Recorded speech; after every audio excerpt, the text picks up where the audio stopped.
I immediately was like, what am I even doing? What do I do? How do I do this? I was drowning 100%. And I truly believe if it wasn't for my coworker, who was the other secondary literacy specialist in our middle school, if it wasn't for her, I would have failed.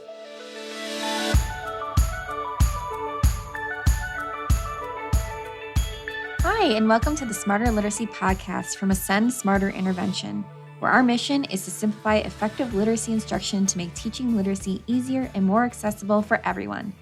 Today's episode is a really special one. If you ever felt like you needed to be an expert before you could really help students, today's conversation is for you. Joining us back on the podcast today is Mikayla. She is here to share a bit of her story about how she got started in intervention. Hi, Mikayla. Hello. All right, Mikayla, what can you tell us about your story? Yeah, so when I was in school, my background was actually not in literacy. I have a background in psychology, and while I was in school, I also had a focus on learning disabilities. I had some internships working in preschool, elementary school, with an SLP and an OT, but I was never really looking at literacy specifically. And so in my last year of school, as I was looking ahead, I knew I wanted to work with kids. I knew that I wanted to help them, but I didn't totally know what that was going to look like yet. And that's when I found a job posting from Ascend. And I immediately felt called to this job posting and felt like it was something that I could do and really make a difference in. And so I reached out and said, here's how I think my background and experience would be of value. But knowing that I don't have a literacy background, I am more than willing to jump in and learn and take whatever trainings you recommend and really do anything I can to be effective in this space. And I was really fortunate that Corey decided to take a chance on me and hired me onto the team. And so as I got started, I learned a lot from Corey, who walked me through what a lesson should look like, really gave me some background into what structured and systematic explicit instruction was, and that she could kind of show me the framework of a lesson and how to deliver this kind of instruction. As I jumped in, I really relied on the scope and sequence to help guide me in learning the actual rules I was going to be teaching my students.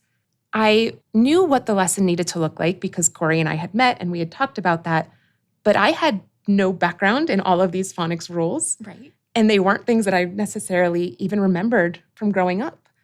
And so what I would do is I would look ahead in the scope and sequence and say, okay, these are all of the skills I'm going to be teaching my students. But then as they came in, I would try to stay a lesson or two ahead. So I would say, next week, I am teaching this particular student that DGE says J at the end of a word after a short vowel, and no English word ends in J. It was kind of cool because my mind was blown. I didn't know that rule. But that allowed me to really deliver the instruction without feeling stuck, like I had to learn every single rule before I jumped in. And of course, there was a part of me that wanted to because that's comfortable. But I was kind of in this space where we had students that needed to be seen.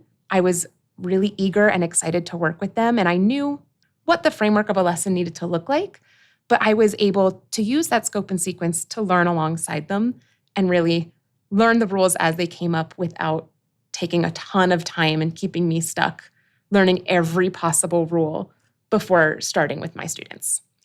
That is awesome. Something else that I think really was a benefit for me in kind of doing it that way was that I learned really quickly that some things worked for one student and not for another.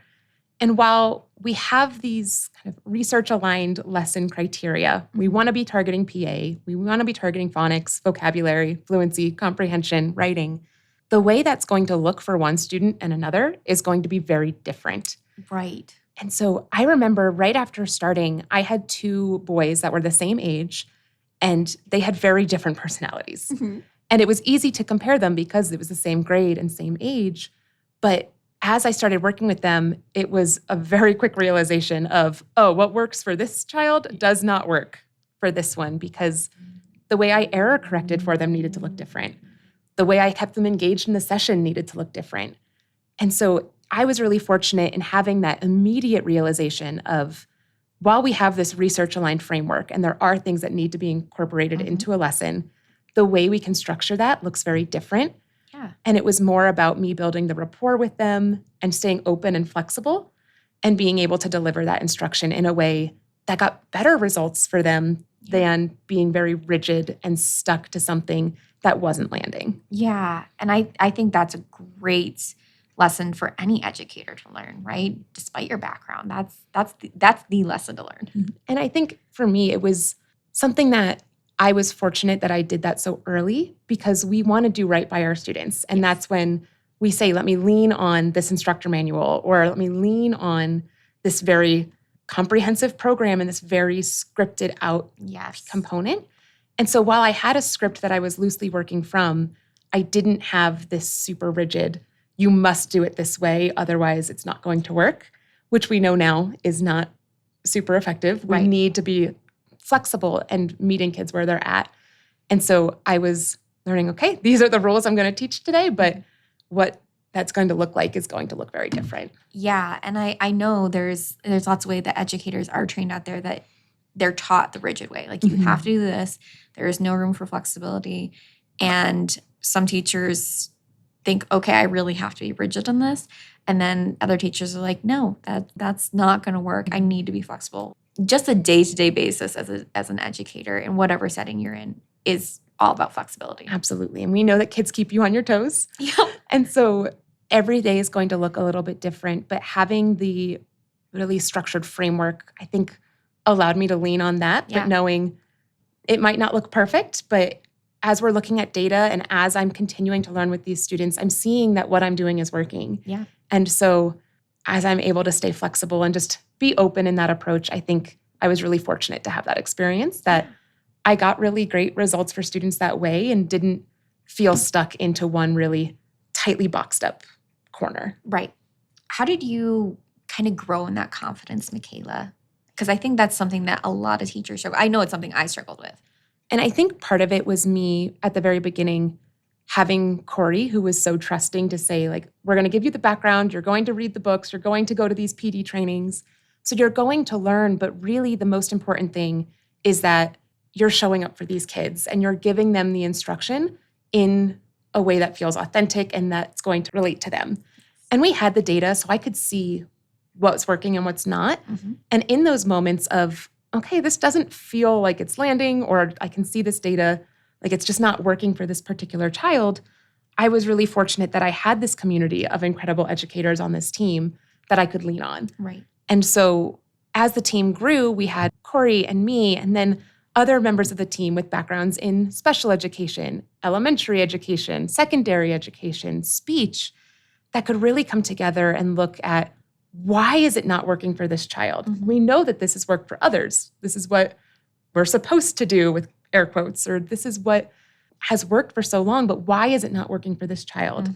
And having that team to collaborate with was really helpful in building up, okay, let's see what can move forward. And that's how I got a lot of the skills I have now, was relying on their expertise too, that we could all come and collaborate together. I love that. I think that is so important. And I know for me, I had a very similar situation where a team, or at least one person that I really trusted to collaborate with, made all the difference. And I do think your story is a great one that shows you learn by doing, right? You learn by experiences, and we all have different backgrounds, but we can all be successful in this sphere and like working with kids as long as we're willing to learn and grow and to know I may be starting at this point, I'm going to grow and get better, right? So I think that's just the important emphasis is you don't have to know everything before you start helping. You just need that roadmap, right? And the willingness to keep learning. And I know for me, so I obviously do have a background in education. In New York State, you actually have to get a master's in order to be a teacher in the school system.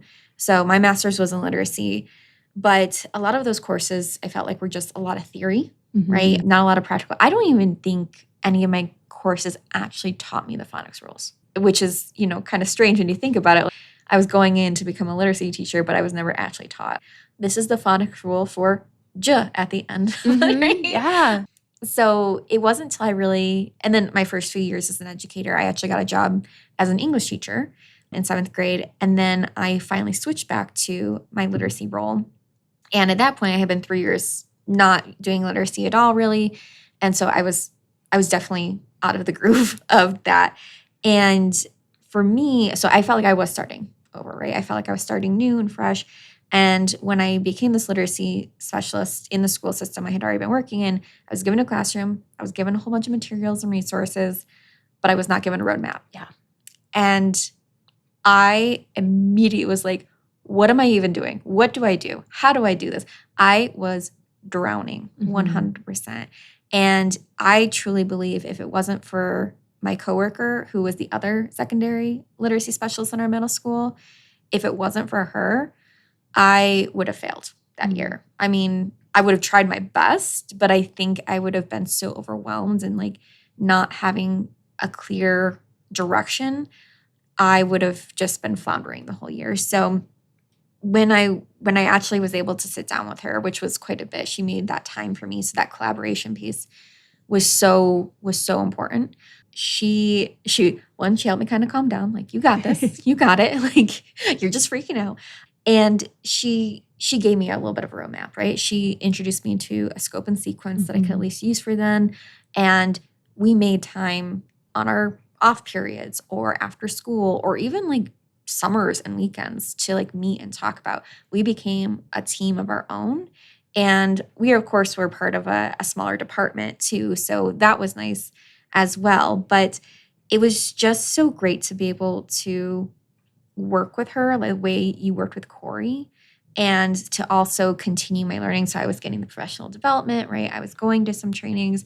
I was doing more of the research myself and bringing that back to my coworker. And we'd talk about it and we'd be like, okay, what do we need? What do we want in our classrooms? And how can we achieve that? What's been working? What hasn't been working? Because we really were trying to work in the same system, same model, because we were seeing the same demographic of kids. We were like the tier 3 in our school. So a lot of our kids had IEPs, different learning disabilities. And that really helped take the guesswork out. Anytime you try to go in and just guessing like, oh, I'll just randomly throw this and this activity I found offline, but I don't see how it connects to anything else, then you're just guessing and nothing feels like it flows for you or for the kid, right? But the student is just like, well, I trust my teacher. But you kind of have to be like, no, I need to make sure this is working for my student. So once we kind of really talked about the systems we wanted in place, I too felt like my confidence grew and I felt like I was learning more. And by year 3, I was like, oh, I got this. I've definitely got more of this, right? And I was able to be more confident and to be more of a partner versus, okay, tell me what you know. And that changed things for me. So it really was true through the collaboration, the growth in my confidence as a literacy specialist and having those systems for me and my students that made my intervention truly successful. And I think that's such an important note of we want so badly to do right by these kids. We want so desperately for them to achieve everything we know that they are capable of. Yeah. And so a lot of times I think that passion can also keep us paralyzed in the fear of not doing it right. But like you said, it took you a couple of years of collaborating with your other colleague to have that system to really feel comfortable. Yeah. But I think in those 3 years, you are also getting students really great results.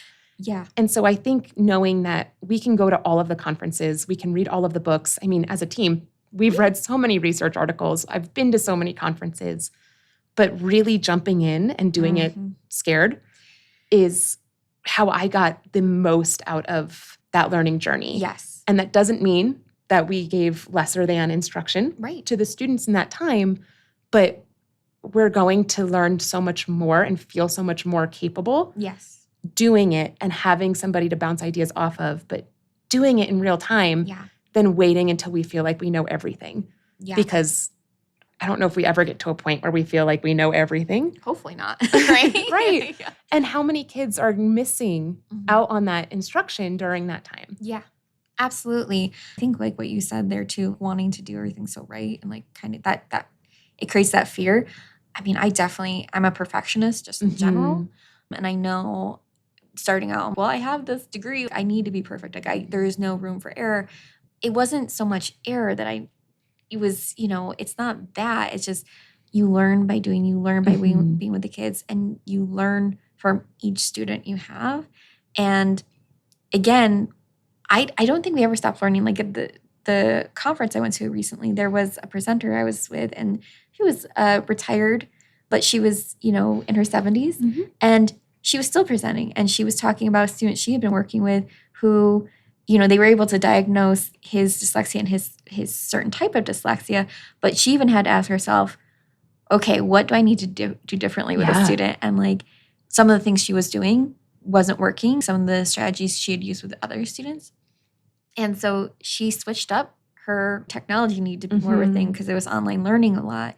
And she was like, okay, so what do I need to differently? So that's what I mean. Hopefully we're lifelong learners because being in your 70s and still trying to figure it out after 30 some years of being professional in the career is, I think that says something. Absolutely. And the other thing that I think is so powerful is that when we look at our backgrounds and we want to know everything first, it's because we want, again, to do right by these students and we don't want to make mistakes. Right.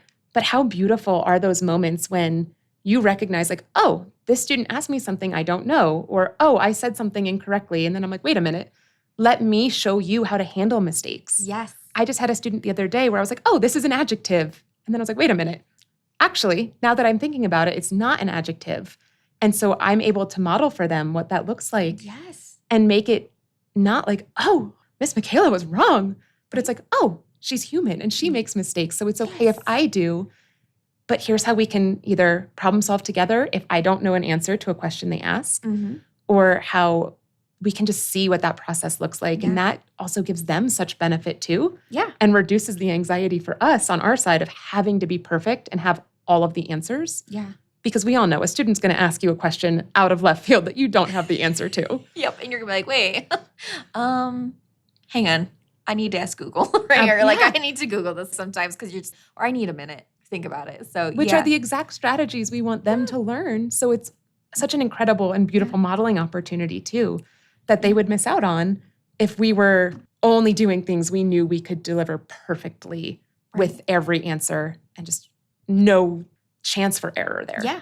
And I think what you said too, going back to the mistakes, that's where real learning comes from. Absolutely. Right? Humans have learned how to do things by trial and error, being like, well, that didn't work, right? So I got to do something else. Or, oh, I made a mistake there. I don't want to do it again. That's where real learning comes from. And like you said, we're human, and our kids need to know we're human and they're human. And just from being human, you're going to make mistakes. It's okay. Absolutely. Yeah. Awesome. So what we want to tell you guys, we want to give some encouragement to you is that you are enough right now. You can start messy. It does not need to be perfect. Take a deep breath, like my coworker told me. You will grow, and you deserve tools that help, not tools that make you feel behind, right? That's going to be key for you. I think to hit on that same note is that if I had waited until I knew every single phonics rule or knew every pattern, I would still be learning now almost 10 years later. And the 10 years worth of students that I've worked with that have graduated from the program and read on grade level and have gone on to do incredible things wouldn't have been served, at least not by me, and could have been waited longer. And so if you are feeling right now like you are stuck in this constant need for more information, I would encourage you to jump in and get started using tools that give you that guidance, like a scope and sequence. Was my biggest ally, was my scope and sequence as I jumped in. And of course, continue learning as you go. Knowledge is important and we can always continue learning, but don't let that fear of not knowing everything keep you from jumping in and serving these kids who so desperately need your help. Absolutely.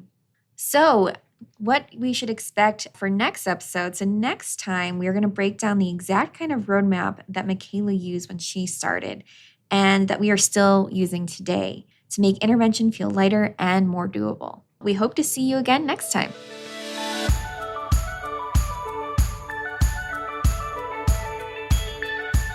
Thanks for listening to this episode of the Smarter Literacy Podcast. Make sure to subscribe for more strategies and insights to make delivering effective literacy instruction easy, or at least easier. And if you found this episode helpful, Share it with a friend or leave a rating and review wherever you get your podcasts. It really does help others find the show, and we are beyond grateful for your support. Thanks for listening. Until next time, happy teaching.